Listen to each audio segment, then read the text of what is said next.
Hello everybody, it's nice to see you here today. Yes, I've been involved with the project since about 2005, when the head verger at the time rang up the Derbyshire Wildlife Trust to say, I think there's something funny going on the tower.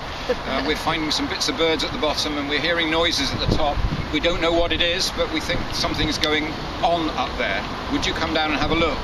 So I came down with a couple of other people, and we soon established that there was a pair of peregrine falcons that were using the top of the tower for roosting and also for feeding.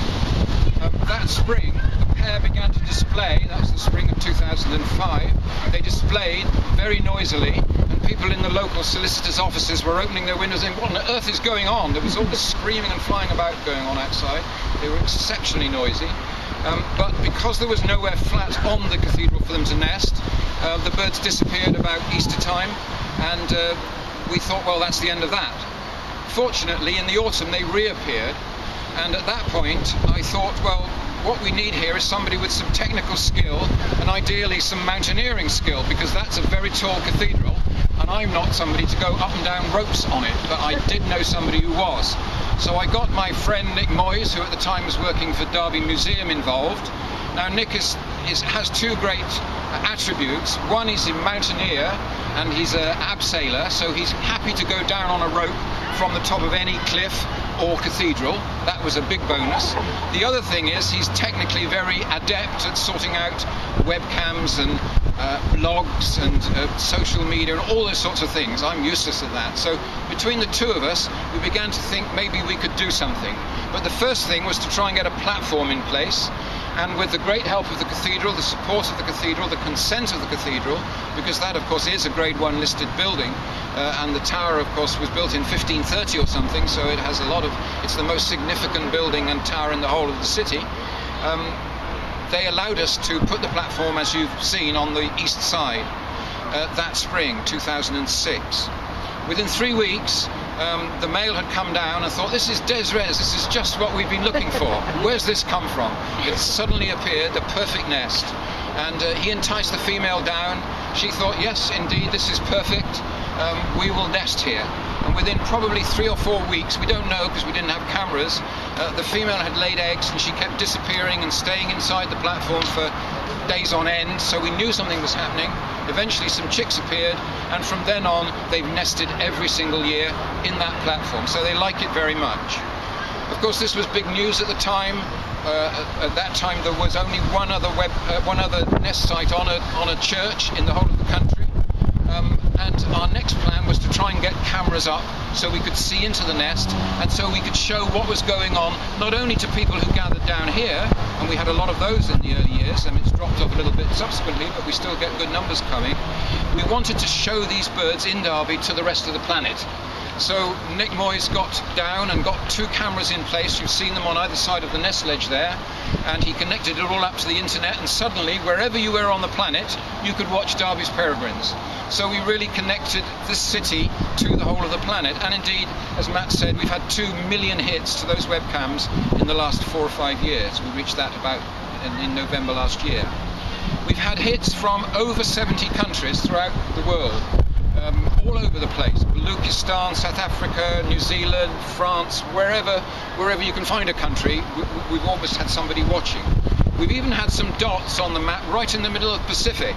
Now, I had an idea this was a loggerhead turtle that had got a Wi-Fi connection, but apparently when we looked, it's the Cook Islands. So if you know anybody who lives on the Cook Islands and who's watching Derby Cathedral and our peregrines, then please let me know, because we'd really like to get in touch.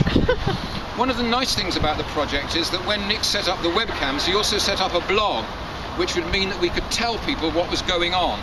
And we've done that very assiduously in the following 5 years. And the great thing is that it's an interactive blog.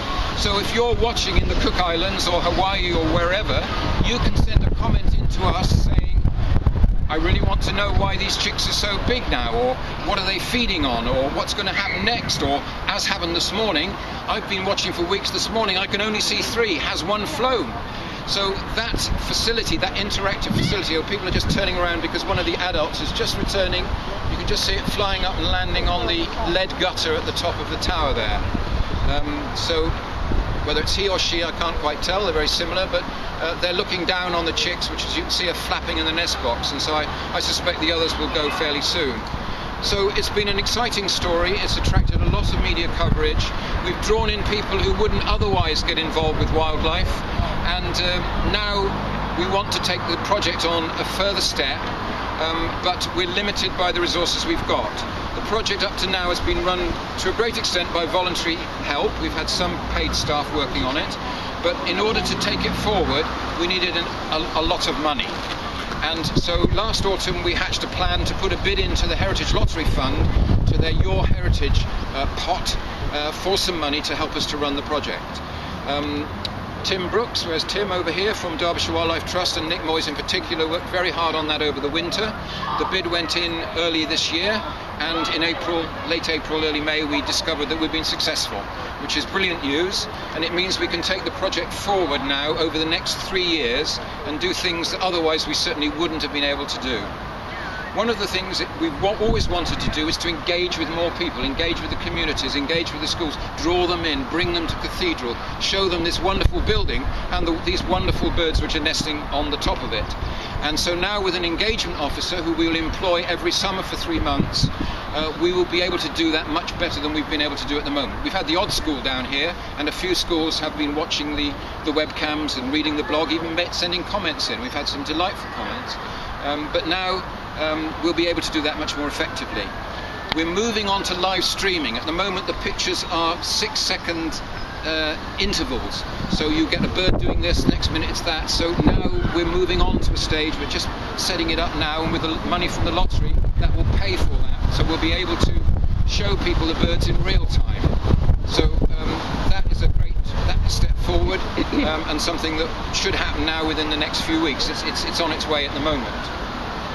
In addition, we hope to be able to do some displays, do some interpretive material, produce educational resources, a whole lot of things, a whole raft of things that we want to do over the next 3 years with the help of the extra staff that we've got. We will of course still use volunteers, and 2 of our volunteers are here this morning, Anne and Steve, standing in the middle there, who've kindly come along, and they would be here anyway even if we were or not. So we have a series of people helping us over the summer man and run these watch points for us. We run 22 of them this summer, which enables people who have come specially to Derby. We get people coming from all over the country. In fact, we once had somebody come from Hong Kong. A girl called Jenny had been watching our birds for 2 years and was absolutely fascinated by them, wanted to see them, managed to fix up a business trip to Europe, and then took a diversion to Derby just to see our birds. She was on the front page of the paper. So we've done a great job, I think, in drawing people into the city, adding a few more tourists to those who come anyway, and promoting not only the wonderful cathedral but also these birds. But we want to take that forward, and the grant will hopefully enable us to do that very thing.